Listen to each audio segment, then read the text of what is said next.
여러분 안녕하십니까? 9월 6일 수요일 뉴스투데이 강원입니다. 강원도 대학생 등에게 아침 식사 제공을 지원하자는 조례가 강원도의회에 발의됐습니다. 이 조례는 별다른 이견 없이 도의회 상임위를 통과했는데요. 앞으로 지원 예산을 어떻게 마련하느냐가 관건입니다. 백승호 기자가 보도합니다.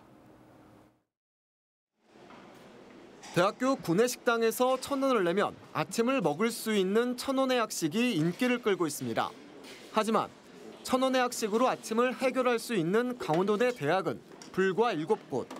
지역 캠퍼스까지 합쳐 도내에 15개 대학이 있지만 절반에도 미치지 못합니다. 아침 한 끼 비용이 6,000원이면 정부와 학생이 1,000원씩 내고 나머지 비용 부담은 학교 몫이기 때문입니다. 재정이 빠듯하거나 학생 수가 적은 학교는 엄두가 나지 않습니다. 위탁업체 그 현실적인 경영의 어려움 때문에 저희 아침 식사를 못하는 그 1,000원의 밥상을 못하는 그런 상황이 되겠고요. 이런 문제를 해결하기 위해 강원도 의회가 나서 아침 식사 지원 조례안을 발의했습니다. 강원도가 강원도 쌀로 아침 식사 제공을 지원하면 아침밥을 먹을 수 있는 학생은 더 많아지고 도내 쌀 농가들의 소득도 높일 수 있다는 생각입니다. 결식률 감소와 쌀 가격 안정, 농가 소득 증대 등에 이바지하고자 본 조례안을 발의하게 되었습니다. 강원도는 조례안 제정에 힘을 보태고 나섰습니다. 앞으로 5년 동안 적어도 24억 8천만 원에 달하는 비용을 마련하는 방안을 찾고 있습니다. 긴축 재정 속에 실행 가능한 예산을 마련하는 게 현실적인 어려움입니다. 강원도에서 전부 책임지기 힘들다면 시군도 함께 분담하자는 제안이 나왔습니다. 어디를 제외하고 어디를 전부 다 하려는 방법보다는 그 비율을 잘 조정하는 것이 여러 가지 형평성 부분에서도 맞지 않느냐 하는 그런 개인적인 의견을 드리고요. 조례안에는 실태를 조사하고 기본 계획을 수립하는 일을 도지사가 책임지도록 명시하고 있습니다. 조례를 표준화로 해서 시군에 또 안내할 수도 있고, 그런 이후에 예산 확보 조치라든가 그런 것들은 빨리 진행을 하고. 강원도 대학생 아침 식사 지원 조례안은 오는 15일 도의회 본회의 통과만 남겨두고 있습니다. MBC 뉴스 백소입니다. 높은 연봉을 제시해도 근무할 의사를 구하기 힘든 지역의 현실, 어제 오늘 일은 아닌데요. 갈수록 심화하는 의료 격차와 의료 공백 문제를 해결하기 위해 지난해부터 지역 의대가 지역 인재를 일정 비율 이상 선발하도록 의무화하고 있습니다. 강원도의 상황은 어떨까요? 윤하은 기자가 취재했습니다. 평창 지역 공공의료를 담당하는 보건의료원입니다. 지난해 11월부터 9개월 동안 8번이나 가정의학과 전문의를 구한다는 공고를 냈습니다. 진료 수요가 많은 내과 전문의가 1명뿐이어서 학회나 휴가 등이 있으면 휴진이 불가피해 가정의학과 전문의를 추가 채용할 계획이었지만 구하지 못하고 있습니다. 다른 곳도 사정은 비슷합니다. 의료진의 서울 수도권 선호 현상이 뚜렷하기 때문입니다. 이런 지역의 의료 공백을 해소하기 위한 한 가지 방안으로 지역 의대에서 지역 인재를 일정 비율 이상 선발하도록 하는 제도가 2023학년도, 그러니까 지난해 대입부터 의무화됐습니다. 그 결과 올해 비수도권 의대 합격자 2,066명 가운데 절반 정도인 1,082명이 지역 의대 소재지 출신인 것으로 나타났습니다. 부산대와 동아대 의대의 경우 합격자의 80% 이상이 지역 출신일 정도여서 지역 의무 비율 40%를 크게 웃돌았습니다. 하지만 강원도는 조금 다릅니다. 강원도는 의무 비율이 20%로 다른 지역의 절반 수준인데 이 비율도 채우지 못한 곳이 많습니다. 강원대는 지역 인재 모집 정원 15명을 넘긴 19명을 뽑았고 한림대는 정원 18명을 정확히 채웠습니다. 반면 연세대 원주의대와 가톨릭 관동대는 전국 26개 지역 의대 중 유일하게 의무 선발 비율을 맞추지 못했습니다. 학교 측은 학생들이 수능 최저 등급을 맞추지 못하거나 선발된 학생이 등록을 포기한 경우가 있었다며 선발 비율을 지킬 수 있는 방안을 마련하겠다고 덧붙였습니다. 하지만 이렇게 뽑힌 학생들도 제도의 취지대로 지역에 남아 의료 활동을 이어갈지는 미지수입니다. 근무 여건을 좀 개선해 주거나 또 지역 근무를 할 때 약간의 인센티브를 갖다가 더 좀 주거나 이런 단기적인 해결책도 있겠지만은 장기적으로 볼 때는 수도권 집중화, 그다음에 지방 소멸에 관한 또 지역 인구의 소멸 이런 것들로 다 같이 봐야지 해결될 문제. 최근 서울의 대형 병원들이 경기 인천 지역에 잇따라 분원 설립을 추진하면서 대규모 지역의사 유출 현상이 나타날 수 있다는 우려도 커지고 있습니다. MBC 뉴스 윤하은입니다.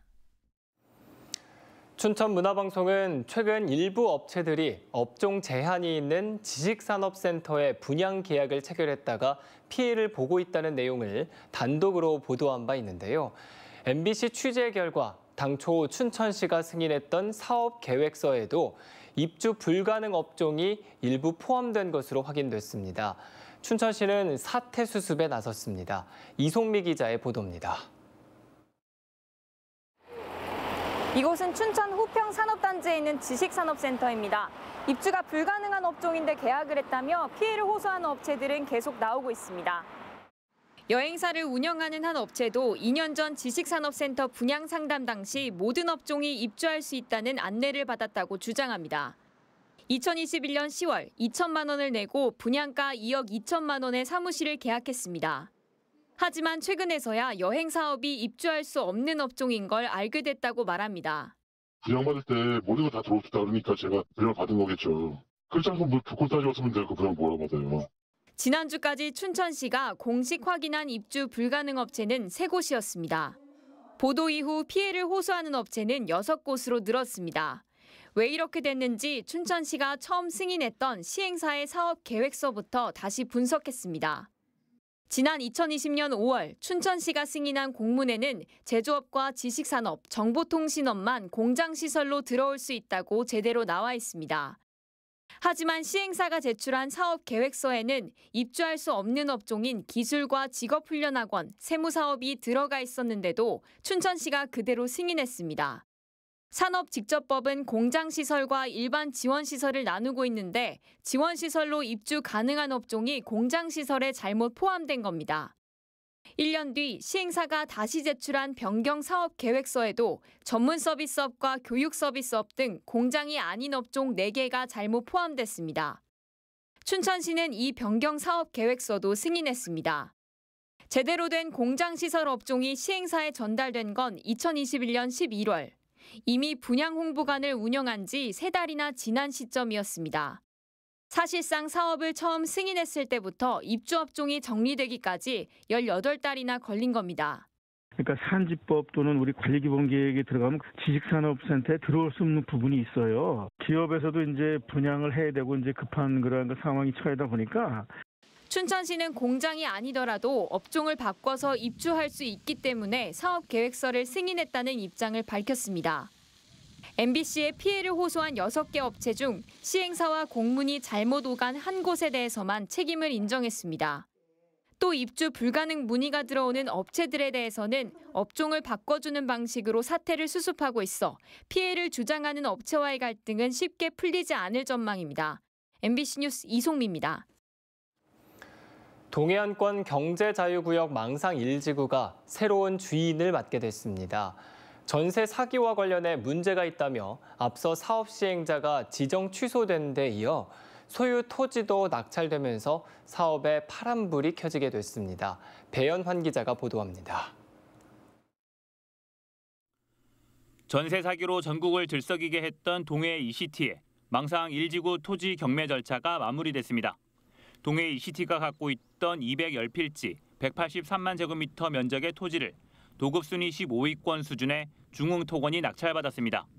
입찰가가 540억 원대였던 1차 경매는 유찰됐지만 이후 30% 내려간 380억 원대 중흥토건이 단독 입찰한 겁니다. 지난달 동해안권 경제자유구역청은 망상 1지구의 당초 개발 사업 시행자였던 동해 ECT의 지정을 취소했습니다. 동해 ECT는 2018년 사업 시행자로 지정된 이후 현재까지 실시 계획 승인을 위한 관계기관 협의를 이행하지 않았고 자금 조달 능력 부족으로 토지 수용 재결 공탁을 미납해 지정 취소됐습니다. 사업 시행자 지정이 취소되고 토지 낙찰이 마무리되면서 망상 1지구 사업 정상화에 대한 기대감도 커지고 있습니다. 들어오는 사업자가 그동안에 문제점들을 제대로 좀 파악하고 들어왔으면 좋겠고, 동해 시민들은 이제부터 좀 새로운 기대를 하면서 망상지구 개발이 활발하게 진행되기를. 경제청은 앞서 동해 ECT와의 투자 유치 협약 방식이 특혜 의혹을 불러일으킨 만큼 공정성과 투명성을 높이기 위한 공모 방식을 선택하기로 했습니다. 공모 절차가 순조롭게 진행되면 이르면 내년 3월에는 대체 사업 시행자가 결정될 수 있을 것으로 예상됩니다. 다음 달 말 공모를 시작으로 사업 계획서 접수와 발표, 평가 등을 거쳐 우선 협상 대상자를 선정하고 개발 사업 시행자를 지정한다는 계획입니다. 전국 규모로 해서 공정한 그런 심사를 거쳐서 정말 우리 대한민국에서는 최고의 관광 명품지로 발전시킬 수 있는 어떤 그런 사업자의 공모의 절차에서 저희들이. 한편 동해 ECT는 사업 지연에 강원도와 경자청의 책임이 있는데도 자사에만 규책 사유를 묻고 있다며 사업 시행자 지정 취소와 관련한 효력 정지 가처분 신청을 준비하고 있다고 밝혔습니다. MBC 뉴스 배현환입니다. 더불어민주당 강원도당이 역사를 잊은 김진태 도지사에게 미래는 없다고 논평했습니다. 더불어민주당은 김진태 지사가 기자간담회에서 자유시 참변에 대한 진실이 규명돼야 하고 홍범도 장군은 짙은 혐의를 받는 분이라고 말했다며 한마디로 실체가 없는 음모론, 그 이상도 이하도 아니라고 비판했습니다. 특히 어떤 증거도 제시하지 않고 독립영웅인 홍범도 장군을 모욕하고 부관 참시하고 있다며 역사 지우기를 할수록 김 지사의 친일 본색만 드러날 뿐이라고 덧붙였습니다. 강원도는 강원사회복지공동모금회, 한국간편결제진흥원과 함께 모바일 강원 상품권 기부 서비스 제공을 위한 업무 협약을 체결합니다. 오는 11일부터 모바일 강원 상품권을 사용하다 남은 결제 잔액을 기부하면 연말정산 시 소득공제를 받을 수 있습니다. 기부는 모바일 앱에 기부하기로 들어가 취약계층 기부, 특별재해 기부, 노인복지 기부 가운데 하나를 선택하고 기부 금액을 입력하면 됩니다. 초, 중학교 성장 진단 평가 결과 수학 교과목을 어려워하는 학생이 가장 많았습니다. 강원도교육청이 지난 7월에 실시한 강원 학생 성장 진단 평가 결과 성취 기준 미도달 비율이 가장 높은 과목은 수학으로 중학교 3학년의 경우 30% 이상 학생이 성취 기준에 미치지 못했습니다. 초등학교 5학년의 경우도 수학 과목에서 성취 기준을 맞추지 못한 학생의 비율이 12%를 넘었습니다. 교육청은 평가 결과를 바탕으로 학부모와 상담 시간을 갖고 온라인 1:1 교육을 강화할 계획입니다.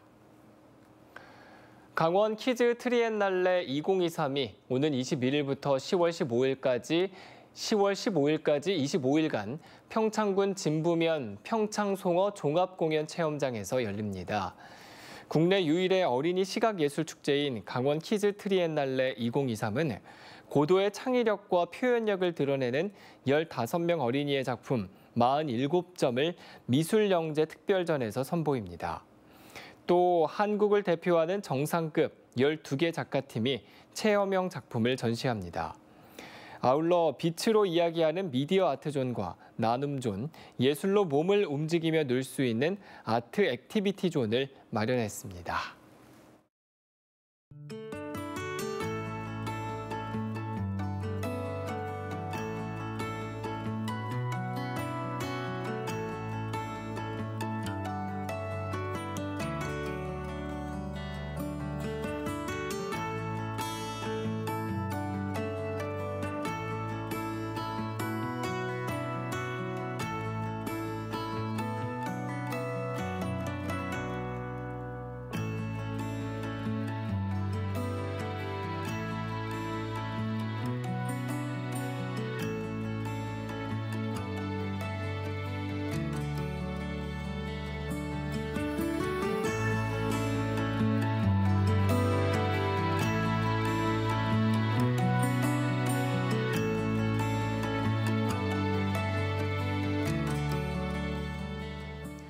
명절 연휴나 휴일에 운영되는 병의원과 약국, 심장 충격기 위치를 알 수 있는 응급 의료 정보 제공 앱이 운영되고 있습니다.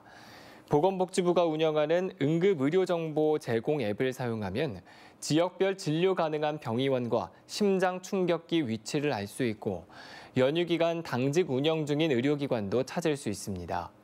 시군보건소는 홈페이지에 해당 앱에 접속할 수 있도록 홍보하고 당직 병의원과 약국을 소개하고 있습니다. 동물보호단체가 강원도에 동물을 학대하는 도내 도견시설을 철거할 것을 요구했습니다. 동물보호단체 케어는 어제 강원도청 앞에서 기자회견을 열고 동물보호법에 따라 강원도는 도내 도견시설과 뜬장을 전수조사하고 철거 처분 명령을 내려야 한다고 촉구했습니다. 또 춘천 지역 흑염소 도축장이 허가받은 가축 외에 동물을 도살하는 등 동물 학대 행위를 하고 있다며 강원도가 불법 행위를 단속하지 않는 직무유기를 멈추고 적극적으로 대응해야 한다고 주장했습니다. 강릉시가 70세 이상 운전자와 임산부를 위한 우선 주차구역을 시범 운영합니다. 우선 주차구역은 강릉시청 제1, 2주차장과 후면 주차장, 강릉시 보건소 주차장 등지에 모두 16대를 주차할 수 있도록 마련했으며 앞으로 조례 개정을 거쳐 정식 운영한 뒤 더 확대할 예정입니다. 이번 고령 운전자와 임산부 우선 주차구역 설치는 지난 7월 말 강릉시장 현장 간담회에서 노인복지단체가 요청한 데 따른 것입니다. 강원도교육청이 학교 급식에 사용되는 수산물의 안전성을 점검하기 위해 방사능 검사를 실시합니다. 도교육청은 다음 달 초 학교 급식용 수산물 13종 20건에 대해 방사능 검사를 실시한다고 밝혔습니다. 상반기에는 학교 급식용 수산물 식재료 45건을 대상으로 방사능 검사를 한 바 있습니다. 교육청은 일본 후쿠시마 오염수 방류로 급식 수요자들 불안감이 커지는 점을 충분히 공감한다며 학교 급식 식재료의 품질 관리 기준과 원산지 표시 적정 여부 등에 대해서도 관리를 강화할 계획입니다. 춘천 소양로에 들어서는 1,039세대 규모의 아파트의 평균 분양가가 3.3제곱미터당 1,620만 원으로 결정됐습니다. 재건축조합은 시행사와의 협의를 거쳐 테라스 확장과 중문 설치 등이 포함된 분양가를 최종 결정했다고 밝혔습니다. 견본주택은 10월 13일 문을 열고 23일 특별 공급을 시작으로 24일 1순위, 25일 2순위 청약이 진행될 예정입니다. 분양 물량은 전용 면적 84제곱미터 주택은 214가구, 39제곱미터와 59제곱미터 등 소형은 398가구가 공급됩니다. 추석 명절을 앞두고 중소기업 제품 특별 판매 행사인 춘천 급비 짝터가 오는 8일부터 이틀간 춘천시청 광장에서 열립니다. 춘천시와 강원지방 중소벤처기업청이 공동 주최한 이번 특판 행사에는 강원 지역 68개 중소기업이 참가해 추석 명절 기획 상품과 식품, 생활용품 등 다양한 품목을 판매합니다. 이와 함께 농산물 직거래 장터가 열려 제철 과일과 채소, 고기 등을 저렴한 가격에 판매하고 경품 이벤트와 문화 공연도 선보입니다. 지난 1일 개막한 제35회 춘천 인연국제에 7만 명이 넘는 관람객이 다녀간 것으로 집계됐습니다. 어제 기준 누적 관람객은 7만 7천 명, 하루 평균 관람객은 15,400명으로 지난해 하루 평균 1,500명이 방문했던 것에 비하면 5,000명가량이 많습니다. 인연국제는 지난 1일 시가지 퍼레이드 개막식을 시작으로 오늘까지 9개 국가 해외팀과 40여 개 국내 공연팀이 참가해 다채로운 인형극과 거리 행사를 선보일 예정입니다. 다음 달 프로농구 개막을 앞두고 원주 DB가 내일부터 15일까지 일본 고베와 가와사키에서 전지훈련에 들어갑니다. 7일 오사카로 출국해 8일과 9일 고베와 2차례, 12일과 13일 이바라키, 요코하마와 각각 연습 경기를 치를 예정이로 새롭게 합류한 디드릭 로슨과 게리슨 브룩스 등 외국인 선수와 전술을 맞춰갈 계획입니다.